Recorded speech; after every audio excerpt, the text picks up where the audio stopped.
ದೇವನಹಳ್ಳಿ ತಾಲೂಕಿನ ಚನ್ನರಾಯಪಟ್ಟಣ ಹೋಬಳಿ ವ್ಯಾಪ್ತಿಯಲ್ಲಿ high tech defence ಮತ್ತು ಏರೋಸ್ಪೇಸ್ ಪಾರ್ಕ್ ತಲೆ ಎತ್ತುತ್ತಿರುವುದನ್ನು ವಿರೋಧಿಸಿ ಚಳುವಳಿ ನಡೆಸುತ್ತಿರುವ ರೈತ ಮುಖಂಡರೊಂದಿಗೆ ಮುಖ್ಯಮಂತ್ರಿ ಸಿದ್ದರಾಮಯ್ಯ ಇಂದು ಸಭೆ ನಡೆಸಿದರು.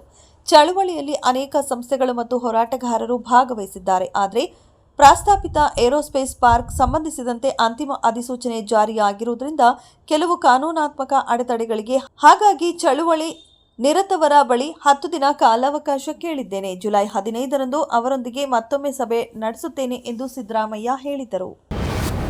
ಬಿಜೆಪಿಯಲ್ಲಿ ಮೊದಲ ಹಂತದ ಶುದ್ಧೀಕರಣ ಕಾರ್ಯ ಮುಗಿದಿದೆ. ಅಶಿಸ್ತು ಮೈಗೂಡಿಸಿಕೊಂಡವರನ್ನ ಪಕ್ಷದಿಂದ ಹೊರಹಾಕಲಾಗಿದೆ ಎಂದು ಪಕ್ಷದ ಹಿರಿಯ ನಾಯಕ ಡಿವಿ ಸದಾನಂದಗೌಡ ಹೇಳಿದರು. ಎರಡನೇ ಹಂತದ ಶುದ್ಧೀಕರಣ ಕಾರ್ಯ ಜಾರಿಯಲ್ಲಿದೆ. ಎಲ್ಲರನ್ನ ಪಕ್ಷದಿಂದ ಹೊರಹಾಕಲಾಗಲ್ಲ. ಹಾಗೆ ಮಾಡಿದ್ರೆ ಪಕ್ಷ ಉಳಿಯಬೇಕಲ್ಲ ಎಂದು ಹೇಳಿದ ಸದಾನಂದಗೌಡರು, ಶುದ್ಧೀಕರಣ ಮಾಡುವ ಕೆಲಸದಲ್ಲಿ ತೊಡಗುವವರು ಶುದ್ಧಿಗಾರರಾಗಿರುವ ಅವಶ್ಯಕತೆ ಇದೆ ಎಂದು ನಗುತ್ತಾ ಹೇಳಿದರು.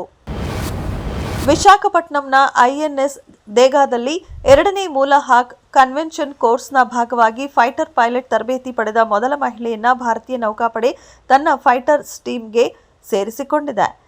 ಸಬ್ ಲೆಫ್ಟಿನೆಂಟ್ ಆಸ್ಥಾ ಪೂನಿಯಾ ನೌಕಾ ವಾಯುಯಾನದ ಫೈಟರ್ಸ್ ಟೀಮ್ಗೆ ಸೇರ್ಪಡೆಗೊಂಡ ಮೊದಲ ಮಹಿಳೆಯಾಗಿದ್ದಾರೆ. ಇದು ಅಡೆತಡೆಗಳನ್ನು ಮುರಿದು ನೌಕಾಪಡೆಯಲ್ಲಿ ಮಹಿಳಾ ಫೈಟರ್ ಪೈಲಟ್ಗಳ ಹೊಸ ಯುಗಕ್ಕೆ ನಾಂದಿ ಹಾಡಿದೆ ಎಂದು ಭಾರತೀಯ ನೌಕಾಪಡೆ ಹೇಳಿದೆ.